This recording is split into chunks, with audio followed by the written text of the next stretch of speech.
Now, before we move on to one of the other tombs, let's see if there are any questions. Yes, I have a question.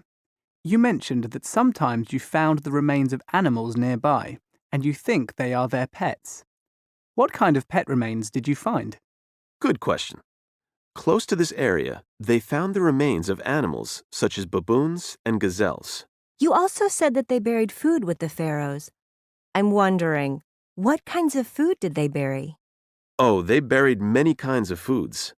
For example, meat and chicken. And the Egyptians mummified these foods too in order to preserve them.